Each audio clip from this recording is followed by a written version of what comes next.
As the Russian military masses on the border of Ukraine and preparing for a fight, a potential invasion could be possible by the use of different weapon systems. In this video, we will focus on ground warfare only and how Ukraine can neutralize these systems. Although there would be actions by warplanes and helicopters, armor is the main focus. These are the top 5 weapons the Russians could employ in an attack on Ukraine.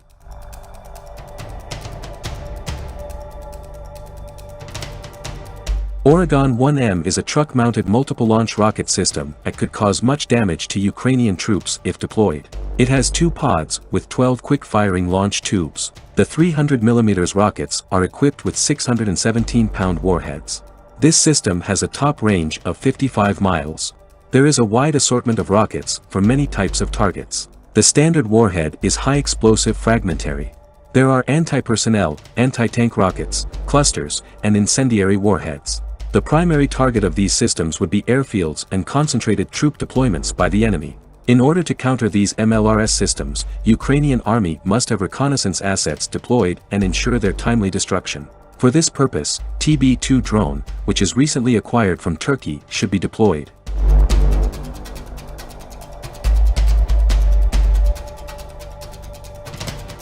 Ukraine attack would likely be the use of airborne forces to land behind enemy lines and cause havoc. But question is, how do the paratroops move into position quickly when they hit the ground?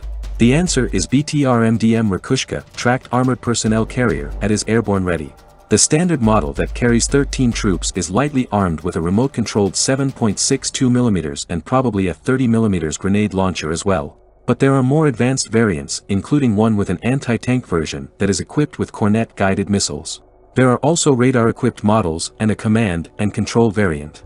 An interesting tactical aspect is that these airborne soldiers can jump out of the Rakushka and fire Verba man-portable air defense systems. Rakushka would provide targeting data directly to the weapon sites. This would be dangerous for Ukrainian helicopters and airplanes. In order to stop paratroops from entering Ukraine, air defense units must be vigilant and survive in electronic warfare and the jamming environment from Russian airborne assets.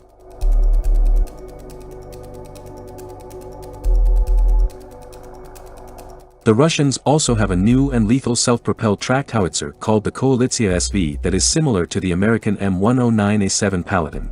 Self-propelled howitzers are able to shoot a fire mission and scoot away to do it all over again. The 155mm Koalitsia can reportedly put 16 rounds downrange per minute with an autoloader.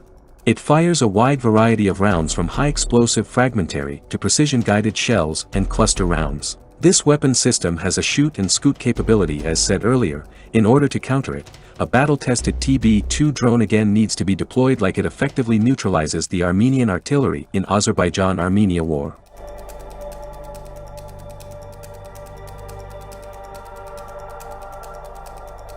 T-90 main battle tank is arguably the best and most battle-tested tank, although there are upgraded T-72B3 as well. T-90 has seen combat in Dagestan, Ukraine, and Syria. It has witnessed numerous variants and upgrades over the years. There are approximately 750 to 1,000 T-90s in this family of tanks. Protection is the core value of this tank. Contact 5 explosive reactive armor is made for resisting enemy penetrating sabot rounds. More protection is offered by the modern relict armor. Its soft kill Stora 1 active protection system is used to confuse enemy anti-tank missiles. This puts out infrared signals that jam inbound missiles. If the tank is lased as a target from another tank, the Stora APS automatically transmits a warning and distributes smoke grenades to hide movement.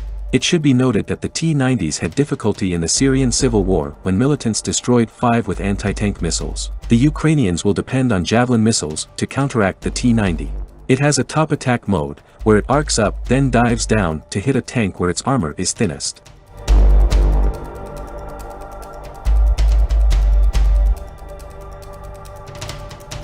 Russia has a great inventory of surface-to-surface missiles, and the Iskander is one of them. This is a road-mobile system that fires a short-range missile. The Russians reportedly have 136 Iskander systems. Those are impressive numbers that could threaten Ukraine. There are 2 missiles per truck, and they can be launched in 16 minutes. The Iskander also has a number of warhead options to choose from.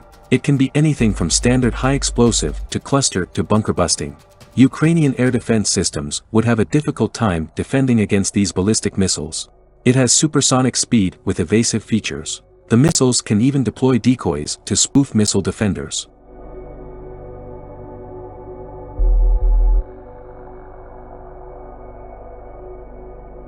In conclusion, Russia has quite a variety of weapons platforms to strike Ukraine on the ground. And this does not even include air combat from attack helicopters, fighters, and bombers. There would be also offensive cyber attacks and electronic warfare, jamming of Ukrainian radars and communications. Still, this doesn't mean that Ukraine is not defendable. Their recent acquisitions and emergency supplies of modern weapons from allies would definitely change the course of the war if deployed properly.